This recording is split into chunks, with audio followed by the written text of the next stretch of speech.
This is my frog. Oh, I love him. Look at his eyes. Oh, they're so They've got glitter. Sparkly. Oh. It's called the Starry-Eyed Frog. I didn't even know they were glittery until it got here.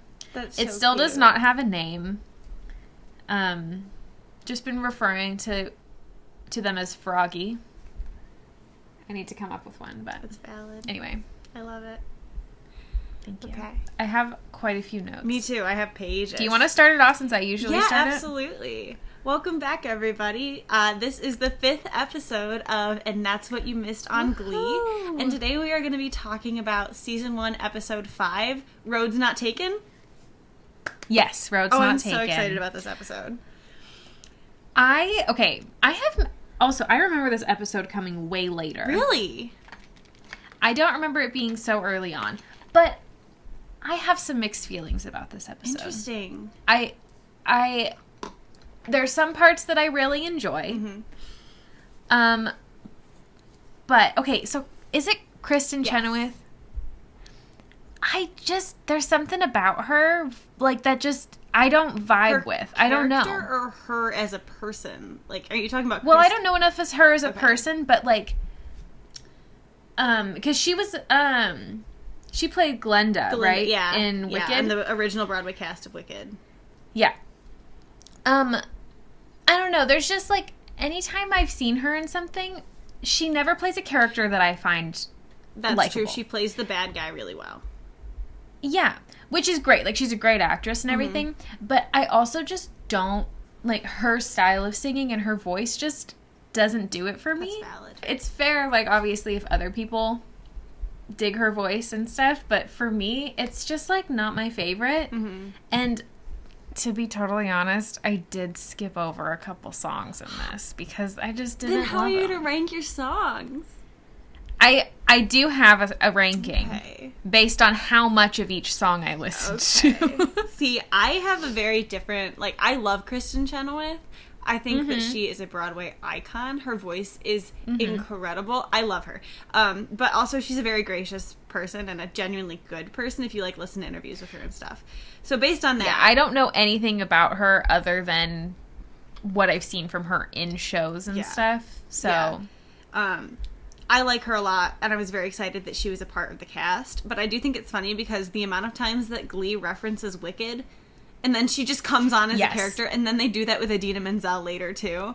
It's hysterical. I think it's so funny. It's so true. I was thinking that there's a lot of, like, Wicked references. There are. They also do a lot of Wicked songs, and, yeah. So I was very excited about April. So, shall we begin? Yes, we should begin. So... starting our episode off, like, from our last episode, Rachel is not in the Glee Club, just as a reminder. So our opening scene is rehearsing in the choir room. They're rehearsing, oh my god, the Journey song, Don't Stop Believing.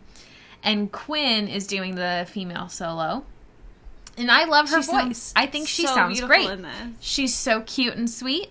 But as you may remember, she is preggers, and she has morning sickness, so she runs away and throws up.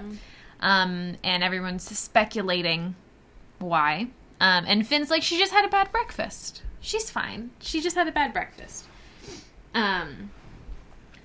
But yeah, so he's a little concerned about Quinn. Finn is concerned about Quinn. He's such a sweetheart in this scene. Like, He is and so it hurts sweet. me knowing that the baby isn't actually his. Because he's, like, really trying. And he, like, even talks to Mr. Schuster and is like, I don't think that this is okay for Quinn. I'm really worried about the baby. And my heart was like, oh, man. Oh. The sweetest. But also in this episode, he's a little bad. He's actually quite a lot bad, I would Based argue. on this first scene, you wouldn't guess what's going to come up. Because... oh my god, my mom downloaded Bitmoji and my phone is blowing up. I love parents. I love parents so much. Oh my god, she's literally sent me so many. She just sent me one that says cray cray. I'm sorry. I had to share. Love it. She's very excited about her Bitmoji. Anyways, back to Glee. So he's a little concerned about Quinn. Yes. Rightfully so, because he thinks his baby. She's carrying his baby. And Will is very gracious about this, and he's like, absolutely, I agree. I'm sorry. I'll give some of her verses to Tina, I think it is, which is great. Yes. That's where Mr. Shoe should have ended things, with the mixing it up, I don't think, we'll get there. We'll get to Miss Rhodes later. So Will and Terry are out at a restaurant. Is that right? Yes, they're at a diner, I think it is. At a diner. Terry's eating a lot of pie. And she's grasshopper pie. And the waiter who is bringing them pie, Mr. Shoe recognizes as one of his old students from 5 or so years ago, he says. And he said, yeah, I transferred to Carmel High, which, if you remember, Carmel is where Vocal Adrenaline, the Glee Club's competition, is. And he's been there for 6 years. And he says that the school keeps failing him. He's the only one that can do a triple backflip. Like, how are they supposed to graduate him when he's got those kind of stunts? Yes. So they're keeping him around in Vocal Adrenaline. And I thought, I kind of forgot where this episode was going, actually. So, oh my God. You good? Charlie. I never pressed record. That's okay. It's good. Oh, no. We'll just put the audio at the beginning. Okay. We'll just put the audio at the beginning. I'm so sorry. Man. It's one of those days. I swear.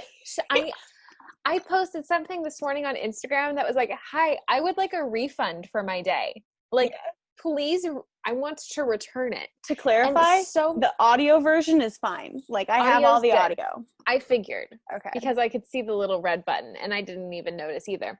But I posted on my story that I wanted to return my day, and I got so many people telling me all of the cruddy stuff that had happened to them today. And I was like, it's a cursed day. I think it might be. Day. I think it's a weird day. Wednesday the 5th is my Friday scary the 13th. Day. Yeah. I love it.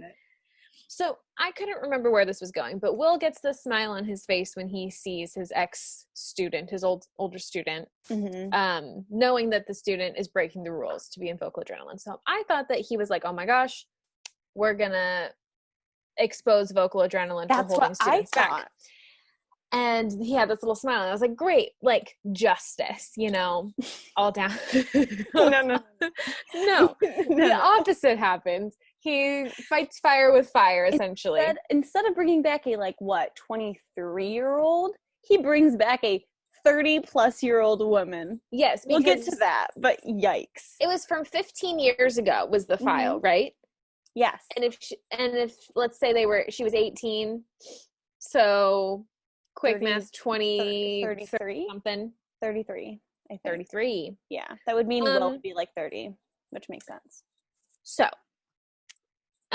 moving down the line, Finn gets called into Emma's office, and she's having a meeting with him because she has found a special interest in him, which I would just like to say that is a very creepy thing to say to a student. I agree. I fully agree. I think it is pushing boundaries, and I also don't like that Will told Emma about the pregnancy. I think that that's very icky. Super inappropriate, but I think it's very realistic to happen in schools, because I know teachers like to spill the drama a lot. But if I was in Emma's shoes, I think Emma is the most level-headed out of everybody in this episode, personally. And if I was in her shoes, I totally would have pulled Finn into the office just to check on him, on top of asking Quinn if she was okay. Because we don't see that. We just see her talking to Finn. Quinn is hardly in this episode at all. No, she's not, even though it has a lot to do with her. Everything that happens has a lot to do with her. So they have a special meeting, which makes me uncomfy. So their conversation is pretty much like, hey, if you want to get out of this town, you got to go to college. Getting a music scholarship is a lot easier than getting a football scholarship. Don't know how realistic that statement is. It's very true. She says it. It is true. Yes, definitely. It is true. Put that on record. let the record show that is true. That being said, I wasn't a football player. I did music, so I got music scholarships. There you go. But like, if I was a football player, I would have got. I mean, as we know, like, this is proof. Riley did get a music scholarship and not a football scholarship. So the likelihood that music scholarship, I'm making a joke because, yeah, I'm having a day. I am, yeah. Hey, it's okay. It's okay. Did you like my sad attempt at a joke? It was funny. No. Okay. It was good. That was a genuine laugh, not a pity laugh. It was a genuine laugh. Okay. So the end goal of their conversation is Rachel needs to come back to Glee Club, otherwise we're not going to win, so on and so forth. I won't get my scholarship and get out of this town. So instead of just being like, hey, Rachel, I'm in a bind here. Can you come back to Glee Club? Finn has decided that he is going to swoon her. Yes. He's decided to not play nice. Yes. So the next scene is important to me for a number of reasons. Okay. I have a reference in this scene that I want to catch. I'm ready. But the scene opens. Jacob Ben Israel is interviewing Rachel. Is that what his name is? Yes. You didn't know his name was Jacob Ben Israel? Oh, I love him. He's so creepy. He's uncomfy for sure. He's very uncomfy. So he's interviewing Rachel about the play, and after the interview, he's like, if you want a good review, show me your bra. It's just disgusting. Yes. And she's like, no, in general. She goes away. Sandy comes in, and he's like, I have no problem with nudity, which is creepy. And then he makes a joke about his production of... My Vespa had a flat. I love that he owns a Vespa. Yes, my Vespa had a flat. And then he said, well, I have no problem with nudity. Exactly. And then he takes Jacob and Israel aside and makes some reference to his production of Equus, which is a play. And it's a very problematic play. It has to do with like a psychiatrist trying to get a patient under him. He has this really terrible dream about like blinding horses. There's a lot of nudity in this play. It's very graphic. And I was like, how do you know these things? Because I took AP Lit with somebody that was on Broadway. So he was like, you know what we're going to do? We're going to read plays all year. Gotcha. But we didn't read Equus. He just showed us some PG, obviously, pictures of when he was in Equus. And he had like some, which is cool. But it's a pretty problematic play. Very messy comparison. Yeah. But anyways, there's your history. Thank you for my history lesson. After this, we see Rachel, and Finn comes in the room after Jacob and Israel and Sandy leave, and he's like, come back to Glee, essentially. Not really. Wait. He's like, if you need help. Like rehearsing. Yes. It's his first step of his comeback to Glee plan. Yes. And he takes her aside, and he's like, hey, if you want to run lines sometime, we can go to a dark, quiet place and like work together. Yeah. Rachel's like, okay. Yeah. Okay. Because she's like all in on this because she loves Finn. Is this where she makes the joke where she's like, elope? No, that's later. That's later. Yeah. That's later. I have that written down. Rachel is so blindly confident in herself though. Yeah. And I think, it makes me so sad because there is chemistry between the two of them. And he's totally preying on the fact that there is the chemistry. And the other thing is, if he had just asked her to come, I don't know, I feel like she might actually do it. Even though the situation was with Quinn, and that was why he needed her to go back. Right. I don't know. I don't know. There's part of me that thinks that she still would have done it if he had been honest from the get-go. I agree. And even if he was just like, I miss being your friend, I feel like it would have been fine. Yeah. But this leading on situation, I think about this if I was in high school and this happened to me, I would be that's trauma. That's trauma that would take me years to unpack. And I can't believe that they just dropped this little piece into this episode. True. So then Emma gets a file for Will and she's like, I could get fired for this, and she's all upset. And so the file is like the student records for April Rhodes, who was a senior when Will was a freshman. So she's a few years older than him. But she never graduated high school. She only had 3 credits left and she didn't graduate. That hurts me, man. Yeah. And so at this point, I was a little confused what he was trying to do, to be honest. And then it clicked that he was going to try to get her to come to Glee Club. Yeah. Because he wants to give her a place in his Spanish class so that she can graduate high school out of the kindness of his heart. He wants to fix people so bad. You know. He wants to fix everyone. He wants to fix his own club full of kids. Okay, I think he should work on fixing himself. Real talk, though. Oh, yes. He has a lot to unpack. Yeah. Anyways, I still can't believe he doesn't know Terry's not pregnant. Well, it's because he's so preoccupied with other people. I know, but, like, he never, like, touches her stomach. Anyways. Yeah. It just blows my mind. Anyways. It is also fiction, so that's true. That's very true. Sometimes we talk about this show like it's like what's real actually life happened. I know. And I have to yeah.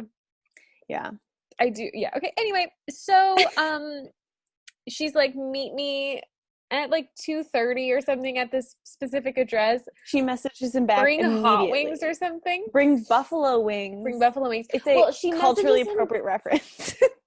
So he finds her on MySpace. Yeah. And then there's a link to her personal website where she gets appointments through. We do not ever find out. I'm glad you questioned this too, because I was like, what kind of appointments? They are, I think she does sex work, which is totally a valid job, but they just weren't able to like say it on live TV. Yeah. Or not live TV, whatever you call it. MySpace? Wait, no. Not in the fictional world, in real life. Television. Prime time. My brain has literally become mush today. It is mush. We'll get through this together. I hadn't gone on TikTok in close to like a week, I think. And last night, okay, right? Good job. Proud of you. Good job, Char. But then last night, Sydney was giving me grief because I was like, well, when TikTok gets banned, I won't be so dependent on it because I haven't been on it in a while. Mm-hmm. And she's like, no, like if it's going to be banned, you just got to like soak up as much as you can before it goes away. Dang. So I was like, you're right. So I was up so late on TikTok just watching so many Avatar things. And now my brain is absolute mush. Did you see the TikTok girl who's like trying to pitch herself as Katara in the live action movie? I love her. So I saw some criticisms because the water tribes are based off of indigenous people, but she is not indigenous. The one I follow is. Oh, the one that went super viral, she isn't, and everyone is all annoyed. Interesting. Yeah. Well, I found another one. There probably is more than one. I am happy. I love all the Zuko ones because I am. Yes. Zuko. I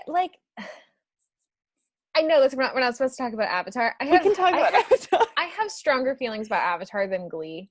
Real talk. That's valid. Avatar has become my life, and when I finished it, I feel like I had like a breakup. Like it was like, yeah, man. I really. That's how I feel when I finish like a cartoon that I love so much. That's how I felt with She-Ra and like.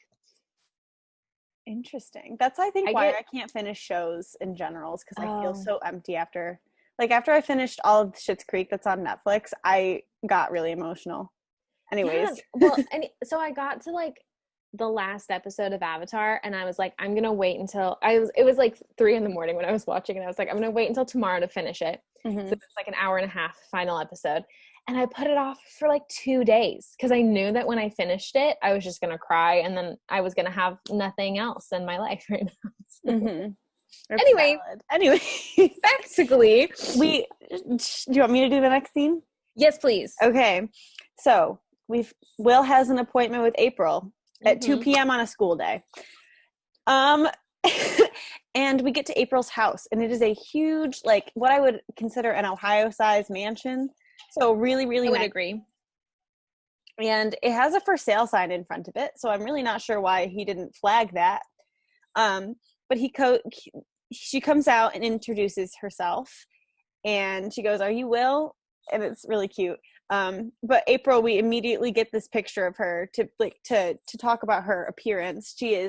Kristen Chenoweth is very small, petite, bright platinum blonde hair, super tan. And so the only notes that I have from this is the vibe is weird immediately. Super weird. And she's like, at some point she's like, "Did I sleep with you?" And then Will just goes, "I was a freshman when you were a senior." Unfazed, she just goes, "So did I sleep with you?" She is so predatory. She like even with the kids. I have that written down for later.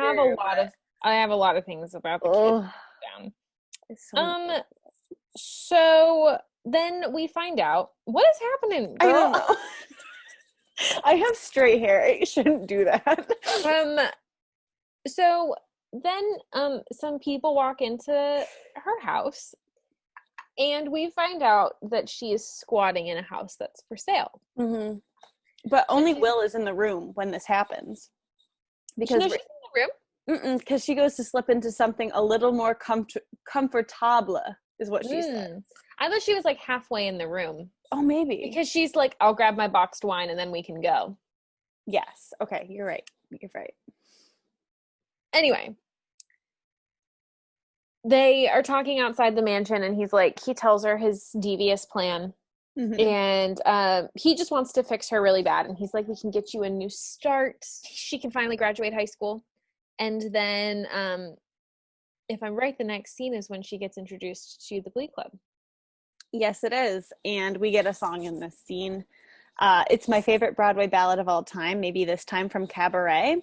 But April basically is introducing herself to the Glee Club. Will is like, "This is April. She's your new member." Everyone is like really put off. Everyone's confused except for Puck, who is just like returns April's finger guns with more finger guns. And he smiles at her, and I'm like, because that's like his type. Yeah. But he'd clean a pool for her. He would 100% clean a pool for her. So they do, maybe this time. And it's a cool cutaway between Rachel singing it as a part of the production and April just doing her own thing. Showing off to the Glee Club. Showing off hard. Okay. Hot take. Okay. Don't hate me. Okay. I think Rachel's version is better. Oh, I love Rachel's version so much. Okay, good. You were talking about Kristen Chenoweth being like a Broadway icon, and so I was a little worried. I do love her, and the only part that I think that April did that I appreciated was the signature Kristen Chenoweth taking it up the octave on the last note for no reason. Yes. I love when she does that. But other than that, Rachel schooled her big time. Yes. Then my note was Rachel's was better, honestly. Sorry, Riley. That's funny. So then we get a scene of April in Will's Spanish class. And she is drawing a lot of attention to herself, obviously, as she's about twice the age of the other kids in the class. Yeah. And she's drinking she says it's a crantini, but then says, "Don't worry, it's just hot chocolate." It's definitely a crantini. It's definitely a crantini. And so Will's talking to her, and it's like, "Hey, we just need to win over the kids in Glee because they're not all convinced that you'd be a good fit." Yeah. And then we get the montage of all montages of her convincing the children by doing illegal things with them. It's April's bad decision tirade. So we get her trying to convince Kurt by giving him alcohol, saying and muscle magazines, saying that the alcohol will make him brave enough to be himself every day. And Kurt is just like, yes. Because that's what he wants, right? Right. Then we get a scene of her teaching Tina and Mercedes how to steal things between their legs. And she says this one thing that's really hysterical. She goes, "I once snuck a cake out of a birthday party with the candle still lit." Yes. So there was that. And then we see a scene. Oh, so we see a scene of Kurt holding the muscle magazines, telling Mr. Shu, like, yeah, she's in. Mm-hmm. Then we see Tina and Mercedes decked out in jewelry and accessories. Definitely stolen. That they definitely stolen, saying that they were okay with her. And then we get this scene that bothers me so much. I agree. I was really pissed off when I saw this. Of the football players walking out of the steam room shower area, mm-hmm. and April coming behind them wearing a football jersey. Mm-hmm. With, like, the insinuation that some shady stuff went down in that shower. Yes. Yes. My note was, did she fuck the football team? I have threesome with football players, ? That's rape. Yes. Yikes. Because when you're 30... and you're sleeping with a sophomore in high school. You're not even allowed to be in high school after 21. Mm-hmm. Like, they kick you out. They're like, gotta go get your GED. I remember I wanted to, when I was a senior in high school, there was this guy I was seeing who was only a year older than me. Mm-hmm. And he was going to come to prom with me. Mm-hmm. And I had to get it approved that he was under the age of 21 to be able to come to our prom. That's because no one over 21 could go. Yeah. And I was all confused. I was like, why? And then it clicked that, oh my God, some people in high school might be dating people who are over 21. Yeah. Anyway, Sandy is trash. Absolute garbage. He's cruel for no reason. Yes. He's like, I think Rachel. He's tormenting Rachel to get back at her for what she did to him. I would agree, yes. But also, I think he's just making it a power trip because Sue offered him this opportunity to direct the musical, and now he's like, thank God I have everything back. And now he wants to make it all about him. Yeah. So we do also find out later that he does write himself into a scene as Queen Cleopatra. Yes. And Sue was aroused and confused. Yes. So he just wants credit. He just wants spotlight. He wants everything that Rachel wants, but he doesn't deserve any of it. Then we get your favorite line from Rachel. Elope. Oh, okay, yes. This is them running lines. Where are they running lines? In the choir room. Oh, And Finn is like, I have an idea. And then Rachel immediately goes, elope. It's so funny. And then Finn is like, no, let's go bowling. Yeah. But then Rachel gets kind of sad because April and Mr. Shu come in to have April practice her part for Don't Stop Believing. And Rachel's all sad because that was the part that she sang. Valid. But I feel like Mr. Shu is kind of passive aggressive in this moment. He's like, he does say like, hey, we're excited for your show. We'll see you there. But like, he just, I don't know. It's very like, I feel like he's talking to her too much like she's a kid. Yeah. Where he's like, oh, well, Rachel's not in Glee anymore, so it's okay if we give it to somebody else. It's I don't know. It's the way that I have heard people talk to kids before, and it makes me uncomfy. Interesting. I took that very differently. Oh, where it's like, oh, well, Rachel's not in Glee anymore, so we're going to give it to someone else. It's really similar to, like, if a kid's, like, in my experience with kids, it'll be like if one kid's like, well, I don't want to play with you. It's like, okay, well, I'm going to play with this person instead. And then they get all upset. It's like, no, I wanted to play with you. It's like, well, you said you didn't, so we're doing this. And if you come back to us, then you can have it back. But that's kind of the way that I interpreted it. So I don't like that he talked about like running lines with April in front of Rachel. I thought that that was very backhanded, but I actually wrote that I think it was really sincere that he made sure to tell Rachel that he was excited for her regardless of whether or not she was in Glee.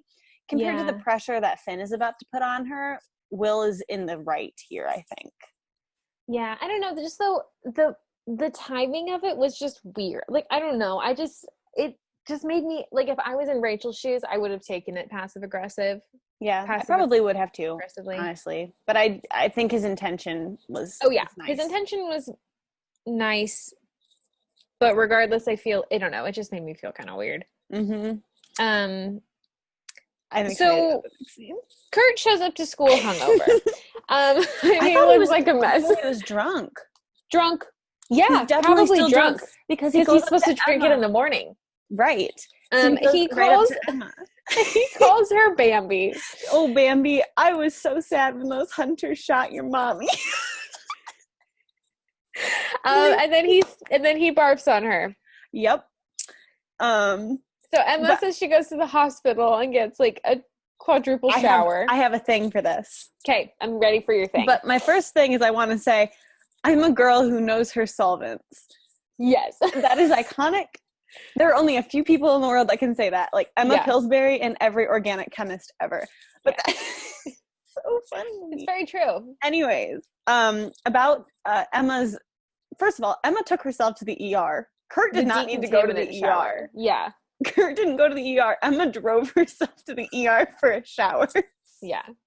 That is anyways, mental illness to a T. And she gets what's called a full Silkwood. And this is a reference to the movie Silkwood, which is actually based on a true story about a whistleblower named Karen Silkwood who blew the whistle on bad operations and like major health issues going on at a nuclear power plant in, I don't think, maybe it was Kansas. I think it might have been, no, Oklahoma. And I watched a few scenes because there is a movie with Cher and Meryl Streep in it from like the 90s, 80s, where they're like scrubbing them down because if you get contaminated with plutonium, I think they're talking about in the movie, they have to give you a decontamination shower where they take like steel wool brushes and scrub your skin. So that's what it's in reference to. But if you're interested to learn more and you like those kinds of mysteries, she died a very mysterious death. And it's still a mystery, and a lot of people think that it was premeditated by the people behind the company that were exploiting the workers. She was basically a union activist. Damn. Crazy. I loved that reference, though. I went on a deep dive. My favorite thing Emma says is, pretty sure he didn't get it with a fake ID because he looks like an 11-year-old milkmaid. That's what she says about Kurt. Oh, iconic. So she approaches Mr. Shu about April and says that she's a bad influence. She's right. Rachel and April, there's a scene with the two of them in a bathroom together. And I wrote that this scene also, there's just a lot of discomfort in this episode because I said that this scene made me uncomfy too, where she asks Rachel if she has a NyQuil because she needs a pick-me-up. And it's just like there's just a lot of animosity between the two of them. Very much so, yes. And April is very quick to be like, this is my spotlight now, kid.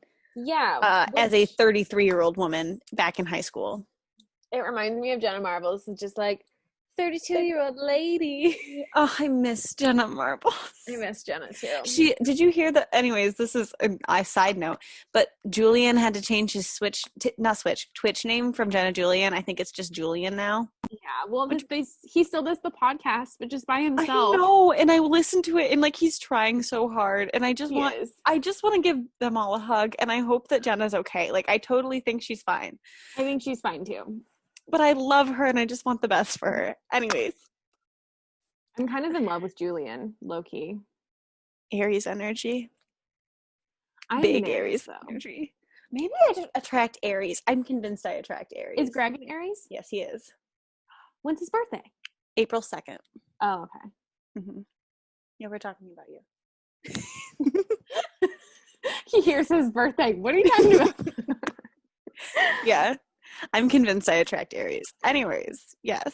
I am glad that you have attracted me. Me too. I'm very blessed. So we're going bowling now. Yes, we are. We are bowling.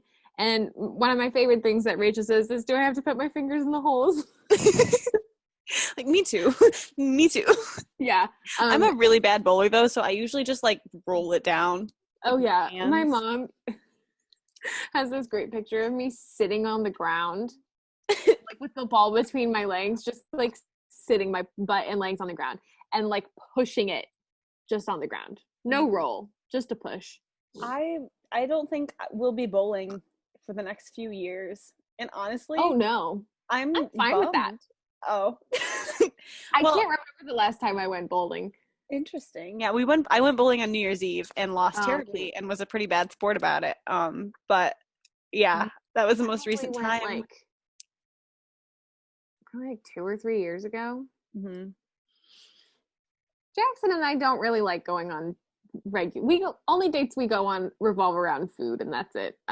I love that energy a lot.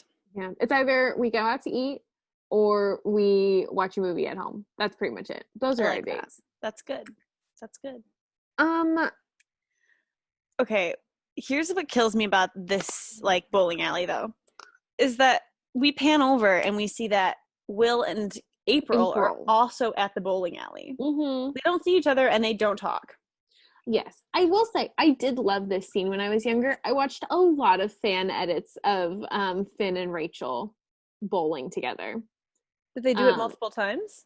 This is it. Nope, they just will repeat the scene over and over again. So they'd like cut the part where they like hug each other and kiss, which we'll get to in a second. Yeah. I loved this scene though. Like I really loved it. I don't know why. I thought it was well done. I just like my little heart, my 12-year-old angsty heart that just wanted to see people kiss on TV. That's funny. We learned in this scene that Will thought she was sober, but she is rolling on a fistful of horse tranquilizers. Yes. In her own words. And I did not look up horse tranquilizers, but that is a large animal. Yes. Oh my God, it's ketamine. Did you ever watch BoJack Horseman? No. Okay. You should watch BoJack Horseman. Side note. It's a little dark, but it's very funny. Okay. They talk about horse tranquilizers all the time because he's a horse. And so he just uses them on the regular to like fall asleep. Anyway. So I think it is ketamine. Got that info from Greg, and that is a very serious drug. Yes. Okay. She's far from sober, but she says that she's going to be sober. And then April and Will go to the karaoke part of the bowling alley and they sing How Do I Get You Alone? Mm-hmm. If that's the name of the song, I think. Mm-hmm. I didn't like it. I skipped over most of it. I watched this episode twice and I skipped it the second time. Yeah. To be honest. I just wasn't vibing with it. Although I will tell you, the Rhodes jokes are killing me. Yes. Like, they do a few of them in this episode, and they're all very funny. Yes. Okay, I do have a question. I can't remember if this has happened or if I saw a clip of it from later on in the show. Is Rachel vegan?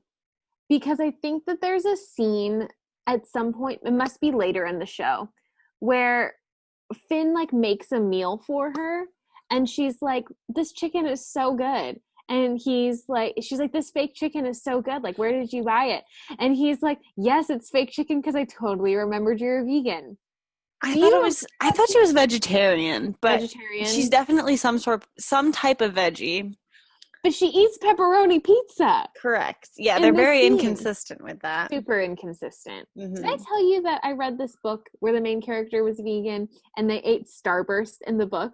And you got mad because Starburst aren't vegan. I got mad because Starburst aren't vegan. They need to do their like thorough research. Also, do you ever watch Grace and Frankie? No. Oh, it's a Netflix show. Frankie's supposed to be vegan, and she eats like cheese and bacon all the time in the show. But her being vegan is like a big part of her character. It's very interesting. That's funny. They need to hire professional vegans to consult. Yeah. I used to tell people that was my dream job, by the way. Oh, God. I'm so sorry that's not your dream anymore. Oh, my God. No. I'm so glad it's not my dream anymore. Oh, my God. Anyways, we go back now to Finn and Rachel, who are having a tender moment. Rachel gets a strike, and she gets excited, and she kisses Finn. Whoops. It's a big old kiss, too. And they, like, look at each other, all like... And then Rachel says that she's going to quit the play to join the Glee Club again. Mm-hmm. And Finn is just like, yes, this is what I wanted. Now I'm going to get that music scholarship. Selfish. All I wrote down was kiss. Man, you have a baby on the way. And I hate that Rachel doesn't know this yet. It hurts me. Also, why is he applying for scholarship sophomore year? That is a very good point that I hadn't thought about at all yet, but that's so true. Like, I mean, one of my first girlfriend started applying for scholarships her freshman year of high school. She was like getting scholarship money that whole time by doing like community service stuff. You can do stuff like that, like community funded scholarships are available, but like music specific where you're getting a ride to a school. You don't need to apply for a scholarship as a sophomore. You apply in your senior year. Yeah. So he's just ready. He's ready to go. They needed like a plot for the episode, so they made him good. They made him eager. It's fine. But now we go back to the choir room, correct? Yes. All right. And in the choir room, everyone is talking about Quinn and wondering, like, what's up with her. And Puck is just like, isn't it obvious? She's pregnant.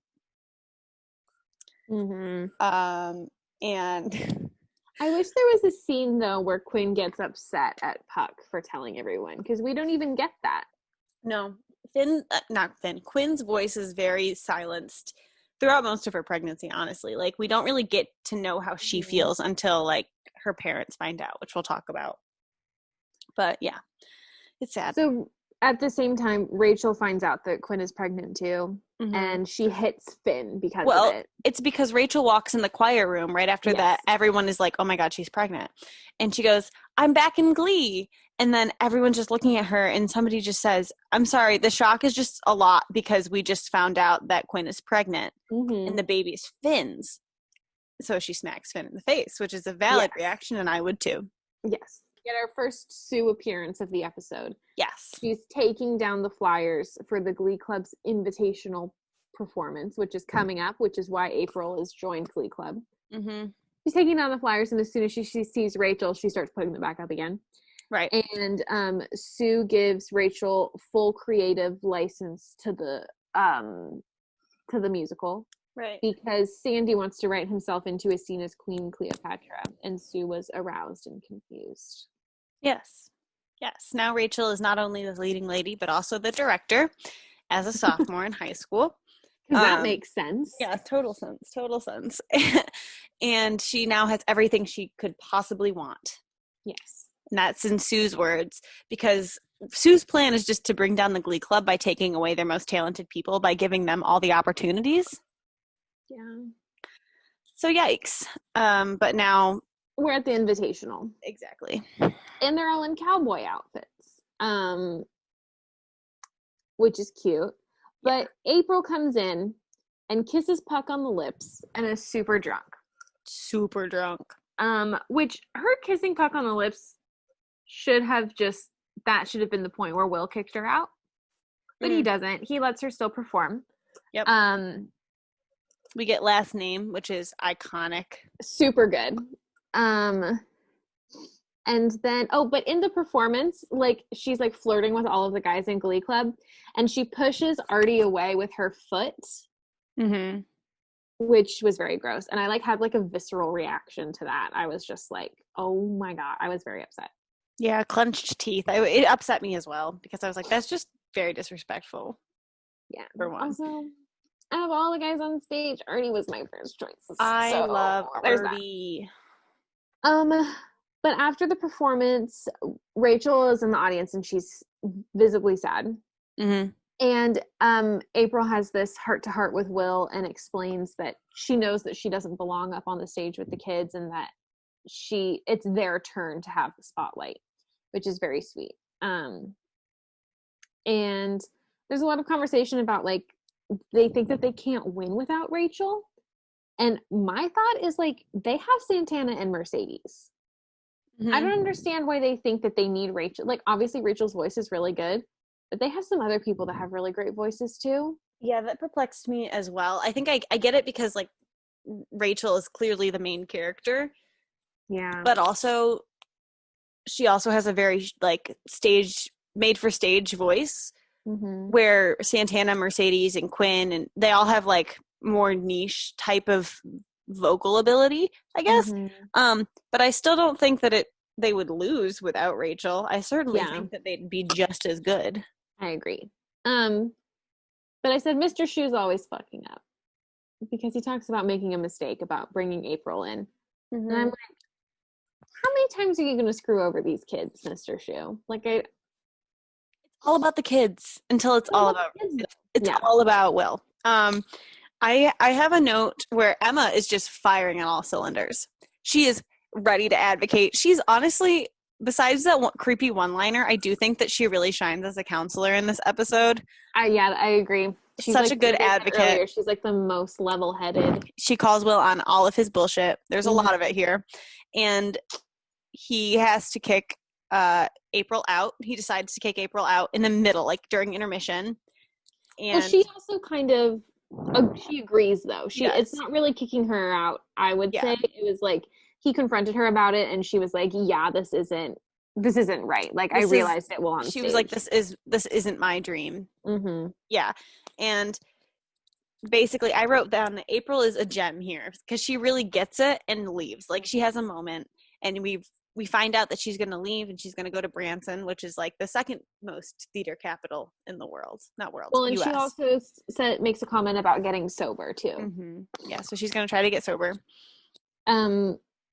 So Rachel, Mr. Shu tells the Glee kids like, "Hey, April's not coming back, so like we're gonna have to figure something out. Like we'll just have to tell them that we can't do it since there's no one to do the lead." And then of course Rachel shows up and she's like, "I know the song. Like if you'll have me, I'll be the understudy." Mm-hmm. And everyone's kind of nasty about it, but Finn is like, like we'll help her out on stage. It'll be good. And of course, because everyone loves Finn, they're down, right? Mm-hmm. They sing "Somebody to Love," which I love this song so much. Me too. I love this. These are my notes that I took. Like, I have 4 notes that I took, I guess 5, while I was watching the scene, in order of like my feelings as I went. So first one, "Somebody to Love," OMG, Ella Enchanted vibes. If you ever watched Ella Enchanted. I have seen it, yes. They sing that. My next one is Artie on the guitar, OMG My Heart. Next one is Rachel is actually so fucking good though. Maybe they wouldn't win without her. The next one is Take That Back. Mercedes' solo should have been the whole performance. She killed it. I fully agree. And my last one is Artie had one note to sing and I melted. That's so cute. And that's how I felt about that performance. I have all of those notes are very valid, and I reiterate and agree with them wholeheartedly. My other note, however, was just bootcut jeans.